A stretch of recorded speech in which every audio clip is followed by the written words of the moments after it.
estudantes do terceiro ano! Tudo bem com vocês? Temos mais uma aula de história. Vamos lembrar dos nossos combinados.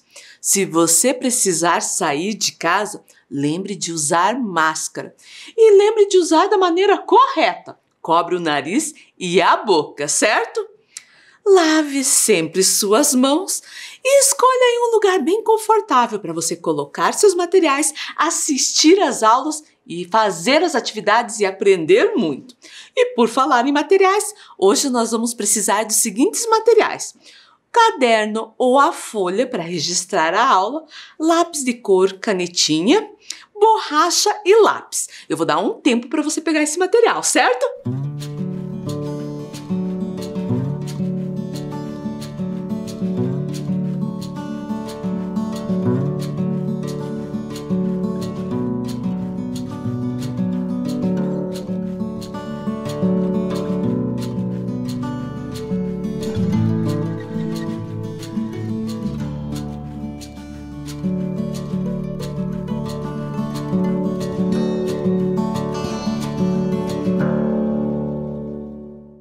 Vamos ver o que a gente viu na aula passada. Na aula passada, nós fizemos uma revisão das aulas anteriores, que tiveram como temas a ocupação e o povoamento de Curitiba, povos originários, a ocupação e o povoamento de Curitiba, bandeirantes, Cacique Tindiquera e a Vila de Curitiba. E olha o que nós aprendemos. A Vivi veio nos ajudar a recordar. As primeiras populações que habitaram o território do Brasil, os povos indígenas, influenciam-nos até hoje. Como vimos, muitas comidas, palavras e hábitos indígenas fazem parte do nosso dia a dia. Então nós vimos isso na aula passada, a influência da cultura indígena na cultura brasileira, certo? E também nós fizemos um livrinho com a história do município de Curitiba. E eu falei no final da aula que eu ia mostrar o meu livrinho para vocês, porque eu não tinha terminado ele, né? Não deu tempo durante a aula. Se não dá tempo durante a aula, a gente pode terminar depois, certo?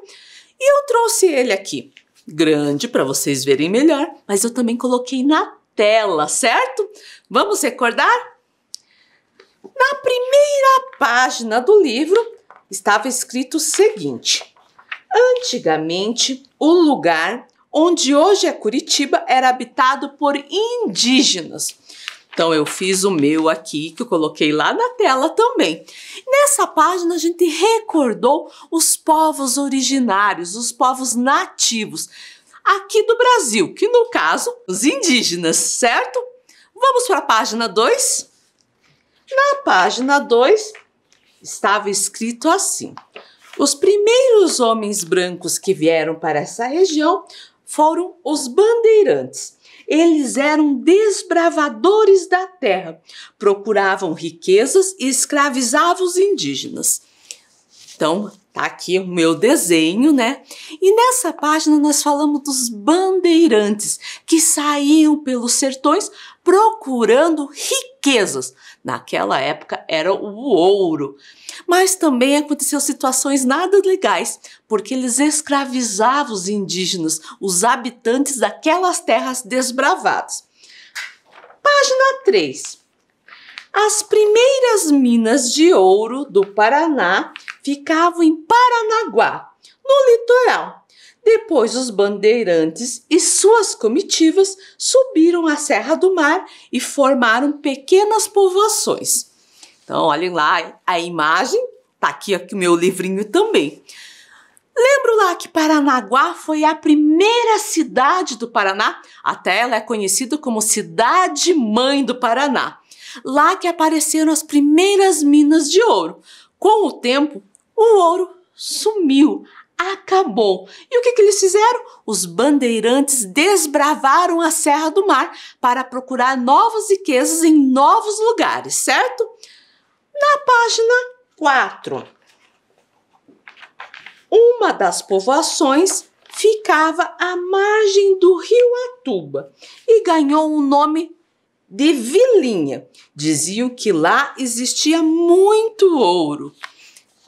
Então, quando eles chegaram na margem do rio Atuba, fizeram uma pequena povoação. Essa povoação recebeu o nome de Vilinha. Nesse local começou a surgir o que viria a ser a cidade de Curitiba. Na página 5. Mais tarde, essa povoação mudou-se para as proximidades do Rio Ivo, local em que foi erguida uma capela, tendo como padroeira Nossa Senhora da Luz dos Pinhais. Hoje é a Praça Tiradentes. Então, com o tempo, aquela povoação que começou lá do Rio Atuba mudou-se para próximo ao Rio Ivo. E ali eles construíram uma pequena capela para a padroeira Nossa Senhora da Luz dos Pinhais. Na página 6, em 1668, a pedido dos habitantes, foi erguido o Pelourinho, símbolo de posse das terras pelo rei de Portugal. Então, já fiz o meu desenho aqui. Naquela época, quando erguiam o Pelourinho, a vila estava apta para se tornar uma cidade. Mas aqui em Curitiba, vimos que demorou muito tempo.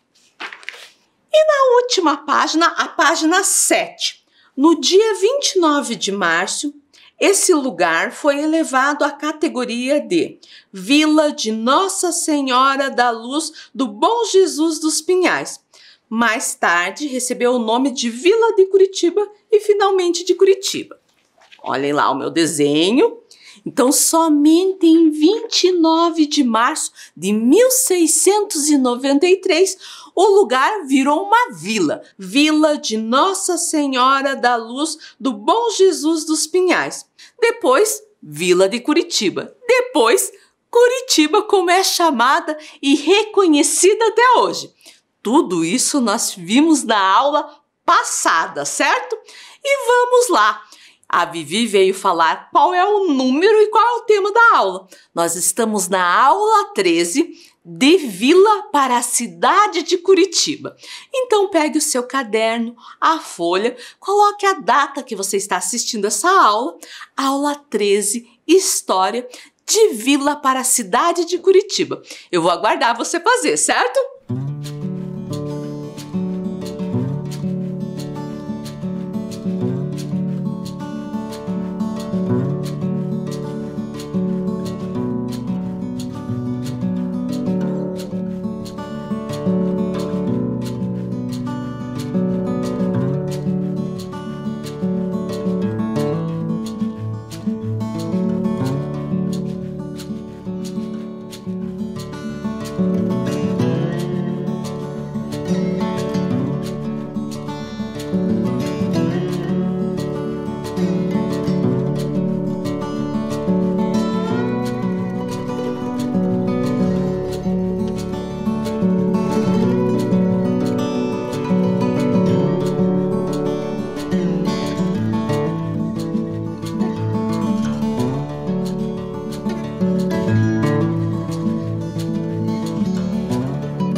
Então vamos lá. Hoje nós vamos ler a parte 6 e a parte 7 do HQ, ou do gibi, Viagem pela História de Curitiba. A parte 6 fala dos tropeiros e a parte 7. Curitiba vira cidade. Opa, mas acho que a Vivi tem alguma dúvida. Vamos ver? Quem foram os tropeiros? Para descobrir isso, nós vamos ler um texto. Os tropeiros faziam o comércio de animais, mulas e cavalos, entre as regiões sul e sudeste. Comercializavam também alimentos, principalmente o charque, carne seca, do sul para o sudeste. Os tropeiros também foram muito importantes na abertura de estradas e fundação de vilas e cidades. Muitos entrepostos e feiras comerciais criados pelos tropeiros deram origem a pequenas vilas e futuramente às cidades.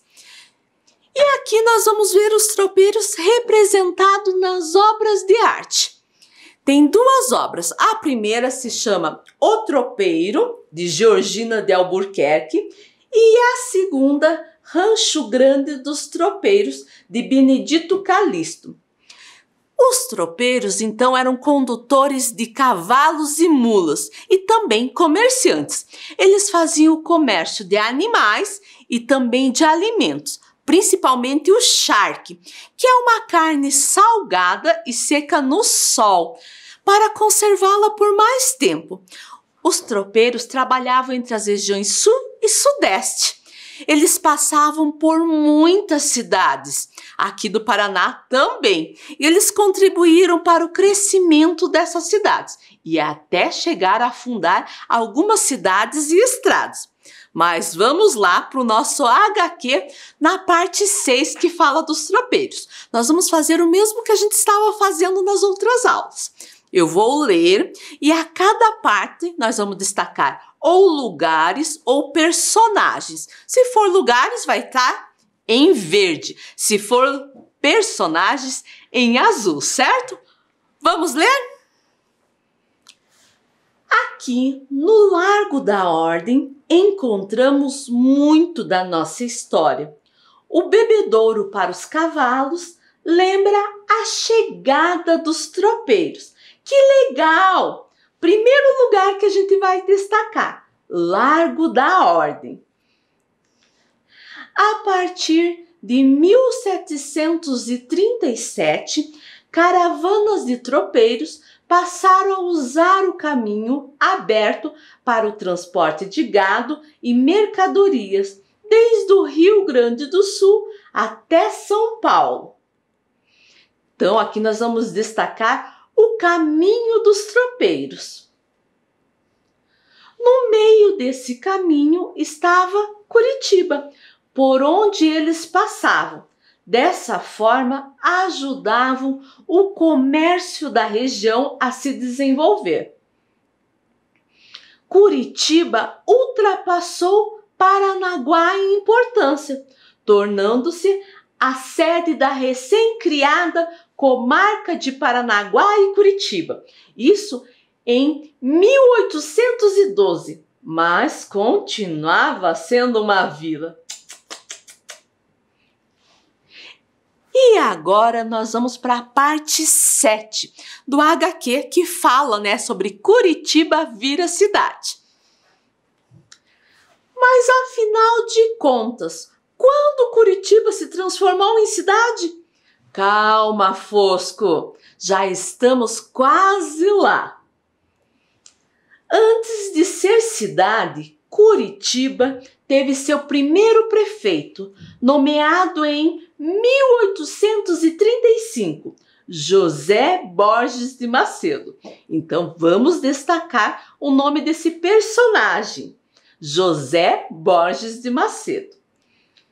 Foi ele quem criou a Rua das Flores e determinou que a frente das casas seriam calçadas. E destacamos um lugar, Rua das Flores. No dia 5 de fevereiro de 1842, Curitiba foi elevado à categoria de cidade Finalmente, a população comemorava a conquista do dia 29 de março de 1693. Então foi assim que Curitiba virou capital do Paraná? Não! Nessa época, o Paraná era uma comarca de São Paulo. Mas a posição estratégica da região, impedindo avanços em direção a São Paulo, despertou nos paranaenses o desejo de emancipação. E parece que a Vivi tem uma dúvida. Vamos dar uma parada. Eu não sei o que é emancipação.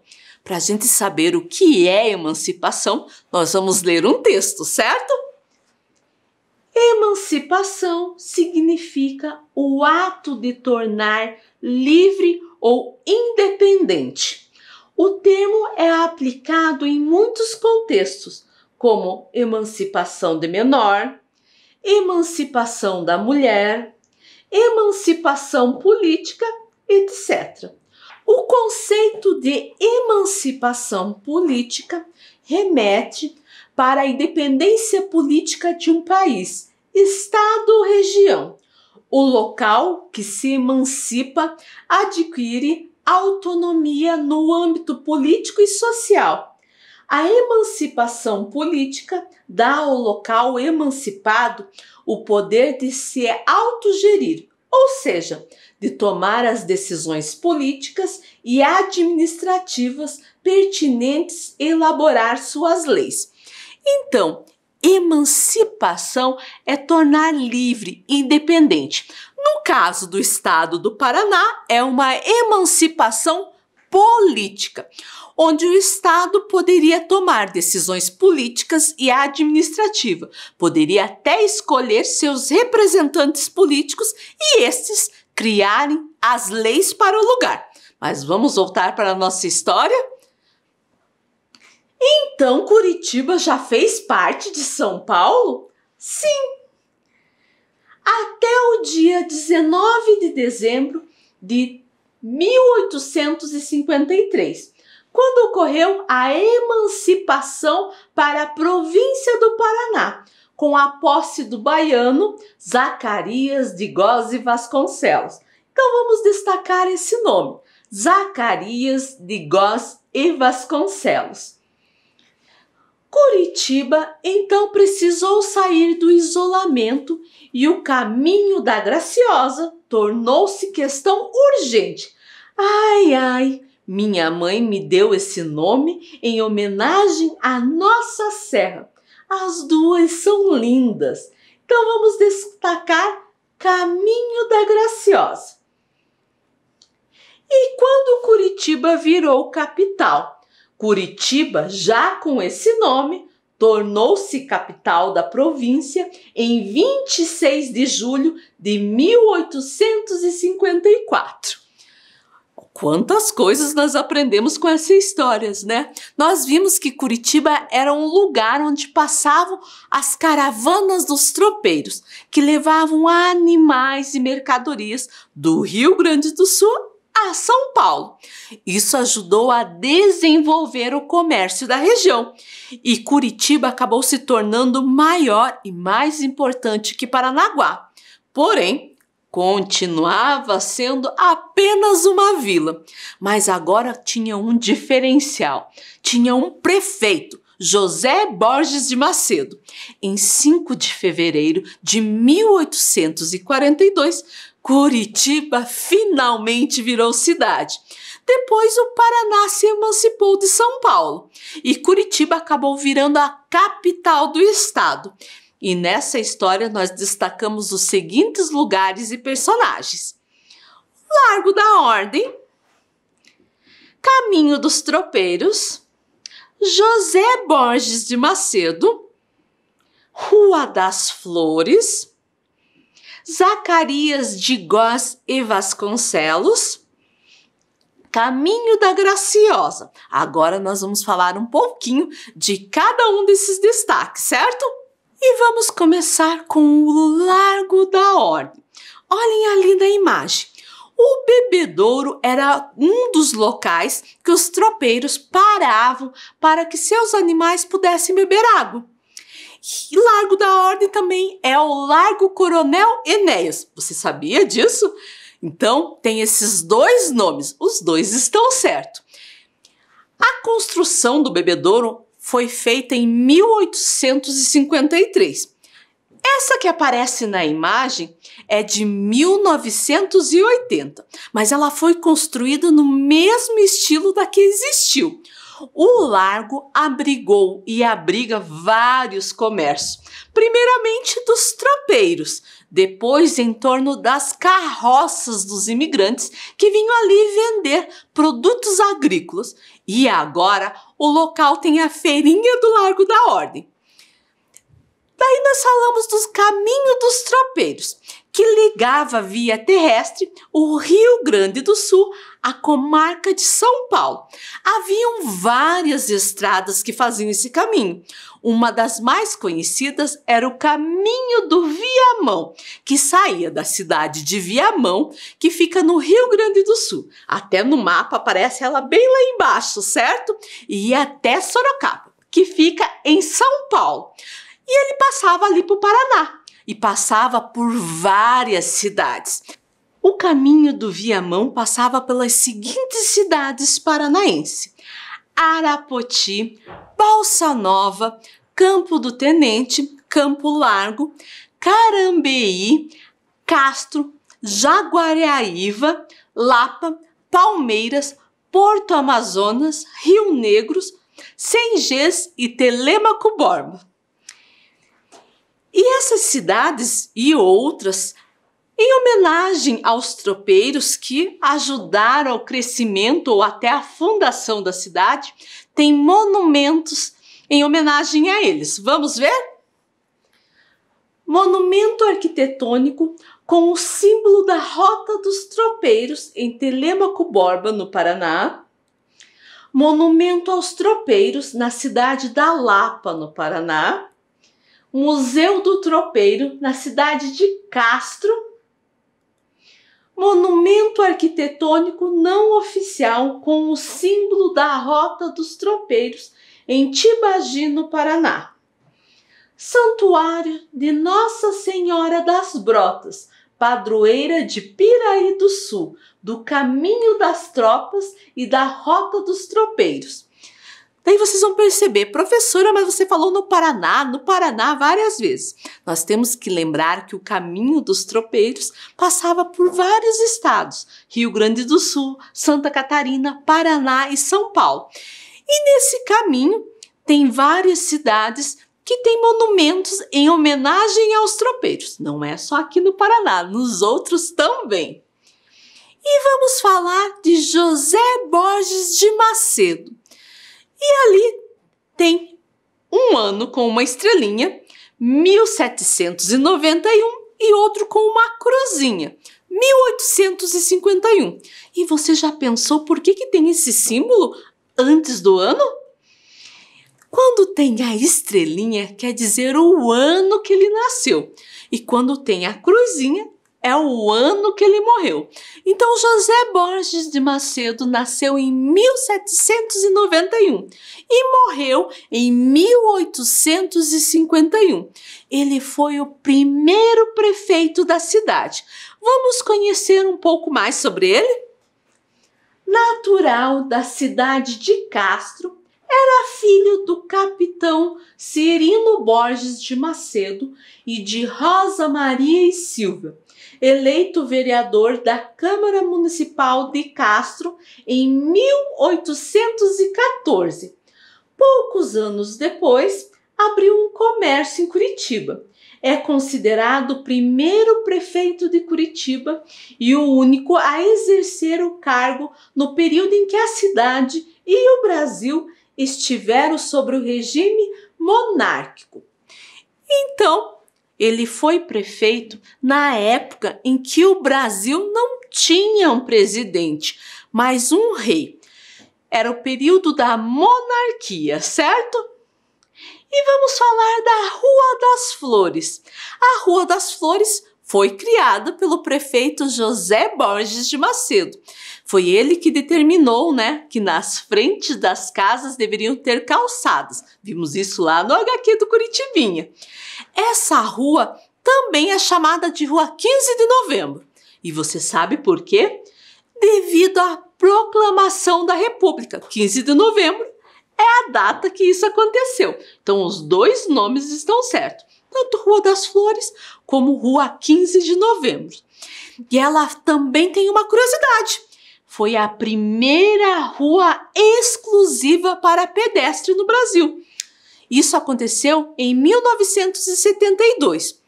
Antes passava um carro, como a gente pode ver ali na imagem em preto e branco. Depois foi feito um calçamento de petit pavé. Petit pavé, professora, o que é isso? É aquelas pedras brancas e pretas colocadas no chão que formam um desenho, que aparecem ali na imagem, certo? E olha que legal, nessa imagem que aparece, tem uma roseta feita com pinhões. E vamos falar agora de Zacarias de Góes e Vasconcelos. Ele foi o primeiro presidente da província do Paraná, um cargo equivalente ao de governador, certo? Curitiba presta uma homenagem a esse político. No centro da cidade tem a Praça Zacarias, que antigamente era conhecida como Largo da Ponte, porque tinha uma ponte. E se tinha uma ponte, tinha um rio, que era o Rio Ivo. Mas com o passar do tempo, esse rio começou a apresentar um mau cheiro e precisou fazer um urbanismo diferenciado na região e canalizar o rio. Então, quando você está lá na Praça Zacarias, embaixo ali, passa o Rio Ivo, certo? E agora vamos falar do Caminho da Graciosa, ou Estrada da Graciosa, ou PR-410. Está certo os três nomes, tá? Que também é uma rota dos tropeiros em direção ao litoral do estado. Ela liga o município de Quatro Barras com as cidades do litoral, Antonina e Morretes, certo? E é uma das estradas mais bonitas do Brasil, porque ela passa por um trecho preservado de Mata Atlântica. Tem belíssimas paisagens naturais. Então ela é um patrimônio histórico, cultural e natural, certo? E vamos fazer nossas atividades? A primeira atividade é uma carta enigmática. Decifre o enigma e descubra de quem eram as caravanas que chegaram à Vila de Curitiba, movimentando o comércio local. Então eu vou dar um tempo aí para você decifrar esse enigma, certo?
daí, conseguiu descobrir? Tá fácil, né? A resposta? Tropeiros, que eram as caravanas que chegaram à vila de Curitiba, movimentando o comércio local. Vamos fazer mais uma atividade? Essa atividade se chama bolhas. Desembaralhando as letras nas bolhas, você vai descobrir o nome do baiano que foi o primeiro presidente da província do Paraná.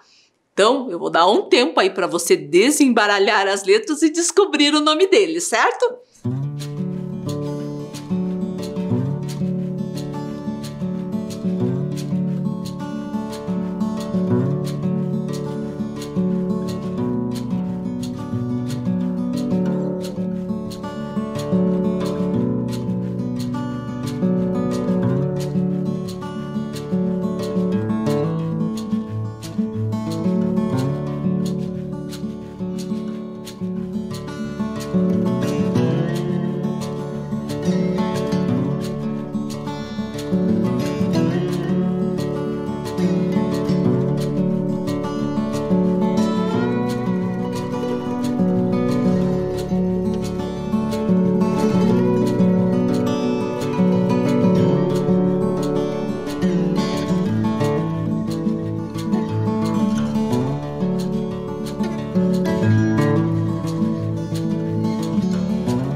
Daí, conseguiu desembaralhar as letras e descobrir? Esse estava fácil, né? Zacarias, ele que foi o primeiro presidente da província do Paraná. E até ali embaixo tem o nome dele completo. Zacarias de Góes e Vasconcelos. E vamos para mais uma atividade. Um caça-palavras. Encontre o nome destas importantes figuras históricas de Curitiba. E ali embaixo tem as figuras. Tindiquera, Baltazar Carrasco dos Reis, Pero Lobo, Ébano Pereira, Gabriel de Lara, Mateus Leme, Zacarias, José Borges de Macedo. Enquanto você vai encontrando os nomes, tente lembrar quem são esses personagens que são tão importantes para a história de Curitiba. Eu vou dar um tempo aí para você fazer, certo?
E daí, conseguiu encontrar todos os nomes no caça-palavra? Lembrou quem eram eles? Mas eu vou te ajudar. Tindiquera foi o cacique indígena que deu nome à nossa cidade. Baltazar Carrasco dos Reis. Lembra quem foi esse? Foi um bandeirantes. Pero Lobo também foi um bandeirante. Foi aquele bandeirante que a comitiva dele desapareceu. Não sabe o que aconteceu com ele. O general Ébano Pereira foi um sertanista que ajudou a povoar e administrar a vila de Curitiba. Gabriel de Lara era o capitão mor e sesmeiro de Paranaguá e depois de Curitiba. Mateus Leme foi o capitão povoador. Zacarias foi o primeiro presidente da província do Paraná. E José Borges de Macedo, o primeiro prefeito da nossa cidade. E a nossa aula terminou. Nos encontramos na próxima aula. Se cuidem!